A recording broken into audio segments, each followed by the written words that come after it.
നമ്മളൊന്നും ഞെട്ടിക്കാൻ അച്ഛനില്ലല്ലോ, ഉണ്ടോ? ഇല്ല.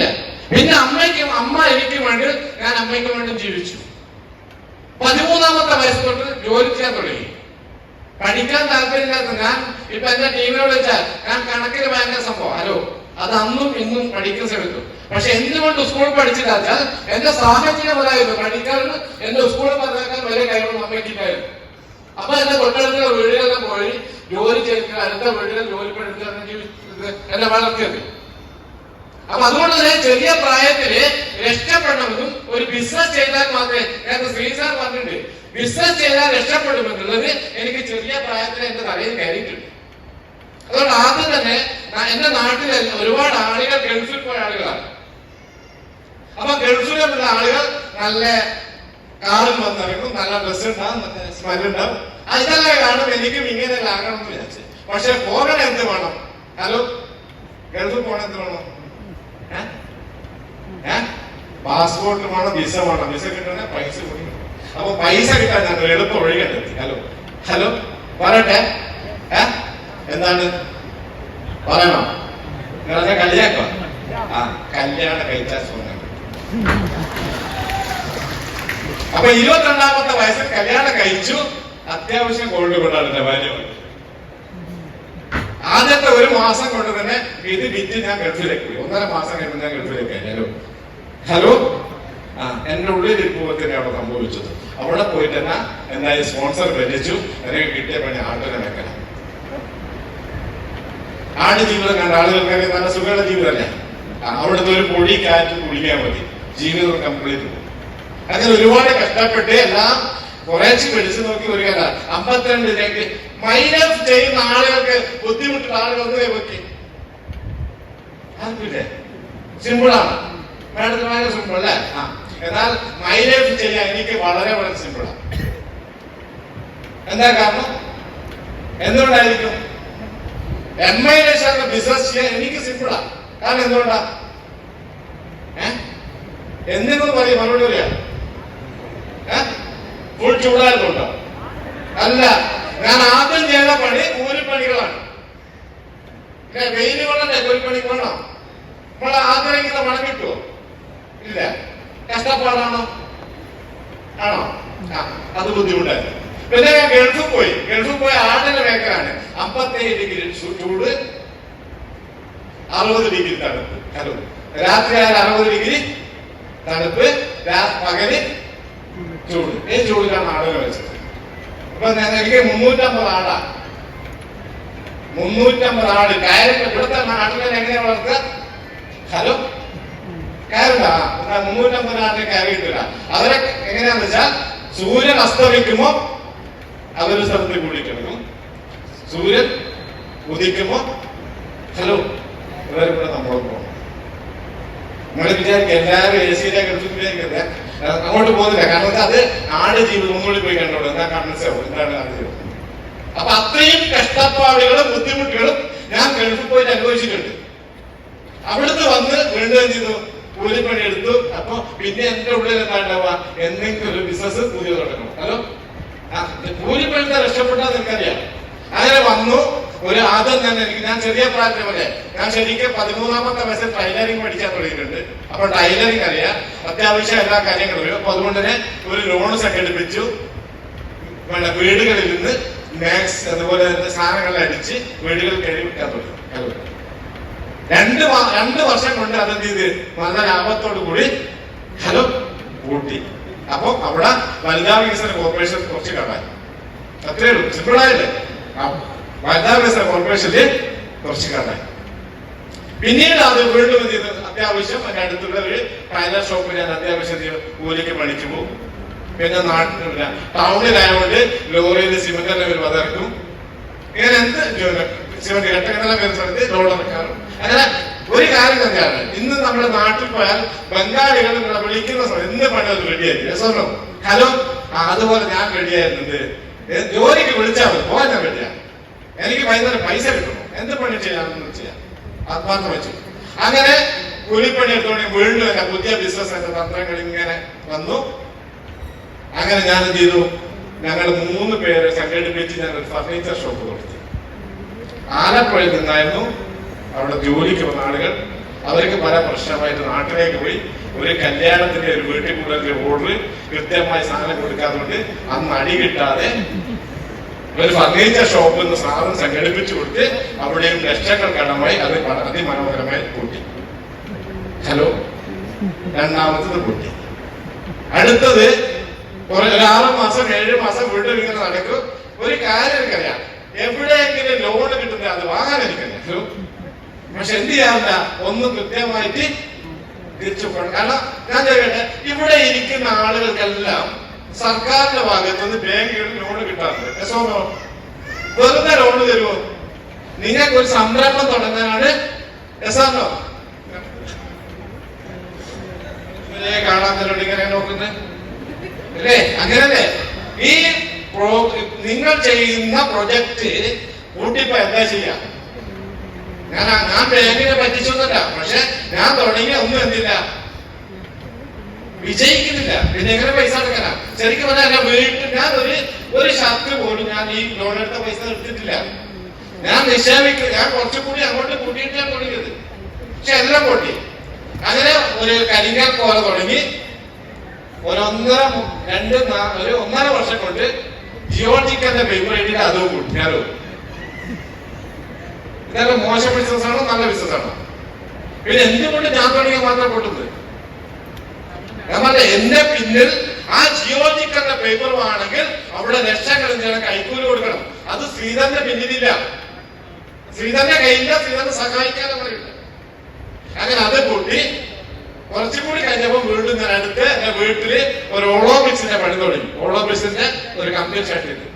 കഴിഞ്ഞ വർഷം വരെ എന്റെ ഹസ്ബൻഡ് കൂടെ ഉണ്ടായിരുന്നു. അതും ലോൺ എടുത്തതാണ്. ഈ കൂട്ടത്തിൽ തന്നെ മകളെ പഠിപ്പിക്കാൻ വേണ്ടി ഞാൻ മകളെ എന്നോട്, കാരണം എനിക്ക് വിദ്യാഭ്യാസം എനിക്കാണ് മനസ്സിലായി. അപ്പൊ മക്കളെ നന്നായിട്ട് പഠിപ്പിക്കണം എന്ന് എനിക്ക് ആഗ്രഹമുണ്ടായിരുന്നു. അപ്പൊ എന്നോട് അല്ലാതെ പറയുന്ന മക്കളെ പഠിപ്പിക്കുന്നത് എന്താ, ലോൺ കിട്ടില്ലേ? ഹലോ, എന്താ പറയുന്നത്? ലോണ് കിട്ടും. അത് ശരിയാണ്. പക്ഷെ സുഹൃത്തുക്കളെ, ഞാനത് വിശ്വസിച്ചു. എന്റെ മകളെ പഠിപ്പിക്കാൻ വേണ്ടി ലോൺ എടുത്തു. എനിക്ക് ലോണ് കിട്ടിയത് 3 ലക്ഷമാണ്. അവളെ പഠിപ്പിക്കാൻ 8,10,000 ചെലവായി. പഠിച്ച് കഴിഞ്ഞ് പാസ്സായി. ഒരു 6 മാസം കഴിഞ്ഞു, 1 വർഷം കഴിഞ്ഞു. ബാങ്കിൽ നിന്ന് ഒരാൾ വന്നു, ഞാൻ ഫീൽഡ് സ്റ്റാഫാണ്, നിങ്ങൾക്ക് ലോണ് പെട്ടെന്ന് തിരിച്ചടക്കേണ്ട സമയമായി. ഹലോ, എന്താ പറഞ്ഞത്? മാക്കാക്കി ജോലി. ഒരു 6 മാസം കഴിഞ്ഞാൽ മാനേജർ ഫീൽഡ് സ്റ്റാഫ് വന്നു. എന്താ പറഞ്ഞത്? നിങ്ങൾ പൈസ അടച്ചിട്ടില്ലെങ്കിൽ നിങ്ങളുടെ പേരിൽ. ഹലോ, എന്തിനാ ഞാൻ ലോൺ എടുപ്പിച്ചത്? എന്റെ ആഗ്രഹം എന്താ? ഇവിടെ പഠിപ്പിച്ചാൽ നല്ല ജോലി കിട്ടും, ഞാനും രക്ഷപ്പെടും. ഹലോ,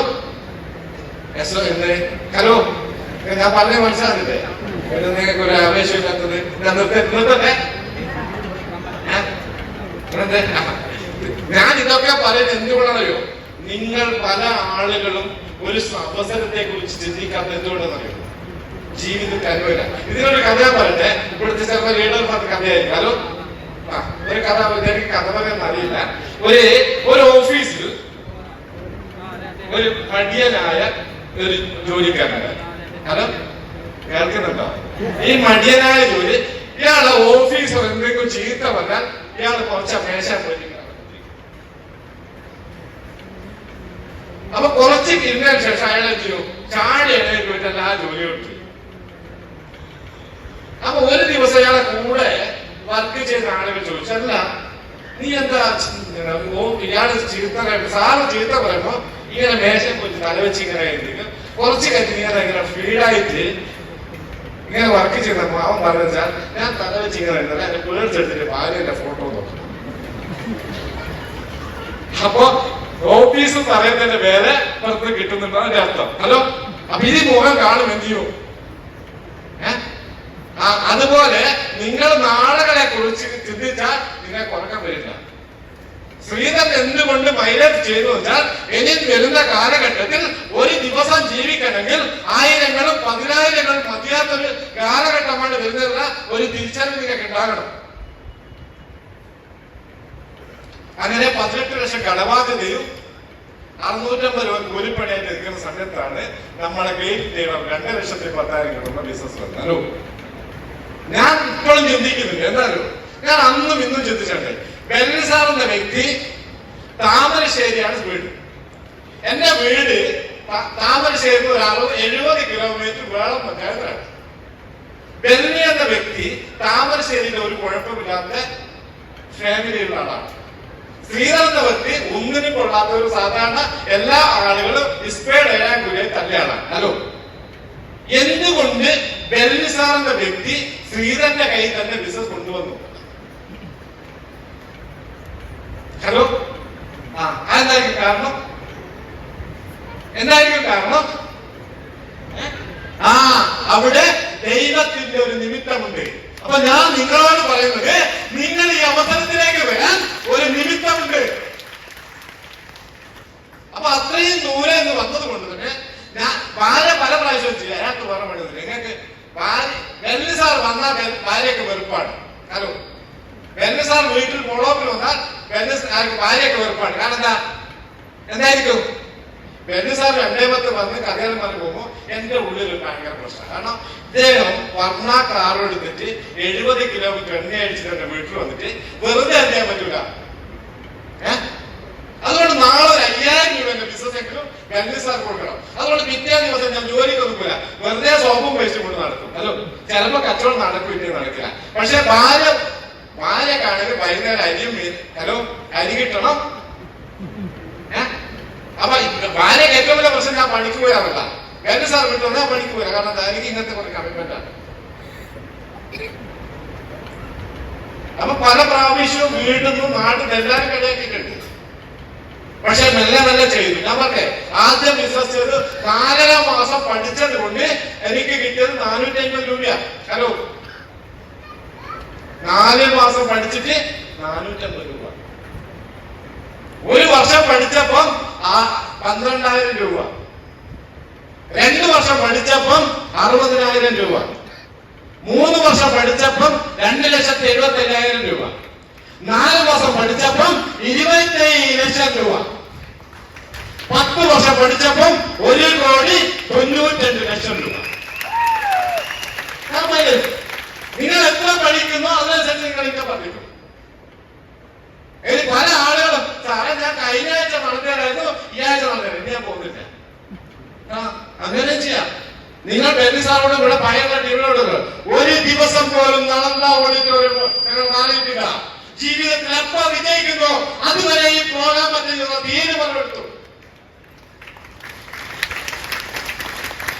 ഇപ്പൊ 5 ആഴ്ച ഈ ഭാഗത്ത് വരാറില്ല. ഹലോ, 5 ആഴ്ച. കാരണം പല നേരിടും ചോദിക്കാറുണ്ട്. തൃശ്ശൂര്, എന്താണ് ഇടുക്കി, അങ്ങനെ പല സ്ഥലങ്ങളില്ല. ഇപ്പൊ കോഴിക്കോടിട്ട് പല സ്ഥലങ്ങളും ടീമിനെ പറ്റില്ല. അപ്പൊ സാറ് അതിമനോഹരമായിട്ട് പറഞ്ഞു, പാസീവ്. ഞാനും ഭാര്യയും കൂടി ദുബൈയിൽ പോയി കഴിഞ്ഞ വർഷത്തിലാണ് മാസമാണ് എനിക്ക് ഏറ്റവും വലിയ ഇൻകം 7,10,000 രൂപ വരുമാനം. നാട്ടിൽ ഇല്ലെങ്കിലും വരുമാനം. അതുകൊണ്ട് ഇപ്പൊ എണ്ണതേ കൂടുതൽ. മൈലവ് ചെയ്യണമെങ്കിൽ ഞാൻ ആത്മാർത്ഥമായി നമുക്ക് എന്ത് ചെയ്യാം, ഹൃദയത്തോടെ ചെയ്യാം, പഠിച്ച് ചെയ്യാം. ഇതൊന്നും നല്ല ബിസിനസ് അടുത്ത ലെവൽ വരിക ആയിട്ടില്ല. ഇത് പടി എടുത്തിട്ടേ ഉള്ളൂ, അടി തുടങ്ങിയിട്ടില്ല. ഇന്ന് ശരിക്കും പറഞ്ഞാൽ ഒരു 6% ആളുകൾ പോലും നെറ്റ്വർക്ക് മാർക്കറ്റിംഗ് എന്താണെന്ന് അറിയാത്ത കാലഘട്ടം. ഒരു 10-15% ആളുകൾ ഈ ബിസിനസ് ഏറ്റെടുത്താൽ വേറെ ലെവലിലേക്ക് പോകും. അതിൽ മുന്നിട്ട് ഇറങ്ങാൻ നിങ്ങൾ തയ്യാറാണെങ്കിൽ നിങ്ങളെല്ലാം പേര് കോടീശ്വരന്മാരുടെ ലിസ്റ്റിൽ വരും. എല്ലാം നിലവിൽ ചെയ്യുന്ന ജോലി തന്നെ ചെയ്താൽ എവിടെ എത്താൻ പറ്റുമെന്ന് നിങ്ങൾ കാൽക്കുലേറ്റ് ചെയ്യാം. എല്ലാം ചെയ്യാം, എല്ലാം നമുക്ക് പറ്റും. നിലവിൽ ചെയ്യുന്ന ജോലി തന്നെ ചെയ്താൽ എനിക്ക് 10 വർഷം കൊണ്ട് ഒരു 20 വർഷം കൊണ്ട് എന്തൊക്കെ നേടാൻ പറ്റുമെന്ന് നിങ്ങൾ എന്ത് കാൽക്കുലേറ്റ് ചെയ്യാം. അല്ലെങ്കിൽ മൈലവ് ചെയ്ത ലീഡേഴ്സ് ഒന്ന് പരിശോധിക്കുക. മൈലവ് കുറെ ആളുകൾ നന്നായിട്ട് ചെയ്യുന്നുണ്ട്, കുറെ ആളുകൾ നന്നായിട്ട് ചെയ്യുന്നില്ല. ഈ നന്നായിട്ട് ചെയ്യാത്തവരുടെ കഷ്ടം അറിയോ? ഹലോ, എന്താ കാരണം അറിയോ? എന്തായിരിക്കും? ഹലോ, നന്നായിട്ട് ചെയ്യാത്ത കാരണം എന്താ അറിയോ? മനസ്സിലാക്കി? ഹലോ, സമയം 5 മിനിറ്റ് കൂടെയാണ് അവിടെ തീർക്കാം. എന്താ കാരണം അറിയാം? അത് ചെറിയൊരു കഥയുണ്ട്, ബെന്നി സാർ പറയാനുള്ള കഥ. ഹലോ, വയനാട് കുഗ്രാമത്തിൽ നിന്ന് നാട്ടിൽ കുറെ ആളുകൾ എന്ത് ചെയ്തു, നമ്മുടെ ബീച്ച് കോഴിക്കോട് അവിടെ കാണാൻ വന്നു. പല പുതിയ ആളുകൾക്ക് വേണ്ടി കഥയാണ് കണ്ടത്. അപ്പോ ബീച്ചിനെ കണ്ടതിന് ശേഷം നമ്മളെ ഫോക്കസ് പോയിന്റ് എടുത്തിട്ട് എല്ലാരെയും ഫോക്കസ് പോയിന്റിനുള്ളിലേക്ക് കയറി. അപ്പൊ അതില് ഒരു കുടുംബമുണ്ട്, ഒരു അച്ഛൻ, അമ്മ, 2 കുട്ടികളാണ്. അപ്പൊ ഇയാള് കാര്യമൊക്കെ കാണുന്നത് ഒരു പ്രായമുള്ള സ്ത്രീ ഈ റൂമിലേക്ക് കയറി 1 2 3 4 5 ഇങ്ങനെ നോക്കുമ്പോൾ നമ്പർ ഇങ്ങനെ പോകുന്നത് ഒരാളെ നമ്പർ കഴിഞ്ഞ് പിന്നെ 5 4 3 2 1 0. അപ്പൊ പിന്നെ സുന്ദരിയായ ഒരു സ്ത്രീ ഇറങ്ങിപ്പോകും. ആ ഉടനെ ഈ വ്യക്തി പറയാണ്, മക്കളെ അമ്മേനെ പിടിച്ച് അതിൽ കയറ്റരുത്. അപ്പൊ ഇയാൾ വിചാരിച്ചത് പ്രായമുള്ള കാര്യം ഇതിന് കയറിയാലുണ്ടാവും. അങ്ങനെ വൈദ്യുതി കോടീശ്വരാവും ആരും വിചാരിച്ചിട്ട് ഇന്ന് വർക്ക് ചെയ്യുന്ന ആളുകൾക്കുള്ളതാണ് ഫൈനാൻസ് സർവീസസ്. ഇതിന് ക്ലാസ്സിനുള്ള കാര്യം ഫൈനാൻസ് രക്ഷപ്പെടില്ല. ഹലോ, അപ്പൊ ആത്മാർത്ഥമായി ചെയ്തു. ഇന്ന് എനിക്ക് എന്തൊക്കെ നേട്ടങ്ങൾ ഉണ്ടാക്കി എന്ന് ചോദിച്ചാൽ ഒരുപാട് നേട്ടങ്ങൾ. മൈലം ശക്തമായി ചെയ്യുന്ന സമയത്താണ് എന്റെ വീട് ജപ്തി ചെയ്തത്. ഇപ്പൊ കുറെ ആളുകൾ പറഞ്ഞു, അതാ മൈലം ചെയ്തോന്റെ വീട് ജപ്തി ചെയ്തു. എന്റെ കൂടെയുള്ള 10 ലീഡർമാർ പറഞ്ഞു, ശ്രീധർ സാറെ ഇത് നല്ല അവസരമാണ്, ഇത് ഉപയോഗിക്കണം, 2 തന്നെയാണ്. 10 ലീഡർമാര് ഒരു മീറ്റിംഗ് നടത്തി. അതിൽ നേതൃത്വം വഹിച്ച ശൈലേഷ് സാർ തീരുമാനിച്ചു, എന്തായാലും രാവിലെ മുതൽ 6 മണിക്ക് ഇറങ്ങി ഫീൽഡ് ടീമിനോട് ഇറക്കി. 4 മാസം കഴിഞ്ഞപ്പോ ശ്രീധരനും മേജിക്കൽ പോലായ 2,000 കഴിഞ്ഞു. 10,000 കഴിഞ്ഞു. പിന്നെ തിരിഞ്ഞു നോക്കിയിട്ടില്ല. ഇപ്പം എനിക്ക് 2 കിട്ടില്ല. എന്റെ ഓർഗ് ഫണ്ടിലും രൂപയിലും 12ഓളം വ്യക്തികൾ ആ വീക്കിലി 2 ലക്ഷത്തിൽ ടച്ച് ചെയ്ത ആളുകളാണ്. അത് റെഗുലറായി വന്നോളൂ, കുഴപ്പമില്ല, പണിയൊക്കെ തുടങ്ങിയിട്ടുണ്ട്. വെറും 3,750 2015 തുടങ്ങിയ ബിസിനസ് ഇന്ന് തിരിഞ്ഞു നോക്കുമ്പോൾ 33 കോടിയുടെ ടേൺ ഓവർ ബിസിനസ് എനിക്ക് ചെയ്യാൻ പറ്റിയിട്ടുണ്ട്. ഇതൊരിക്കലും എന്റെ കഴിവല്ല. മൈലകുട്ടികൾ രക്ഷപ്പെടണമെങ്കിൽ നിങ്ങളെക്കാട്ടും കഴിവും, നിങ്ങളെക്കാട്ടും കാലിബറും, നിങ്ങളെക്കാട്ടും കപ്പാസിറ്റിയും, നിങ്ങളെക്കാട്ടും സ്വപ്നമുള്ള ഒരുപാട് ആളുകൾ നമ്മൾ നാട്ടിൽ അവരെ ഓർമ്മ പണ്ടിൽ ജോലി വരണം. അങ്ങനെ വരണമെങ്കിൽ നമ്മൾ കുറച്ച് അതിന് തയ്യാറായി നിൽക്കണം.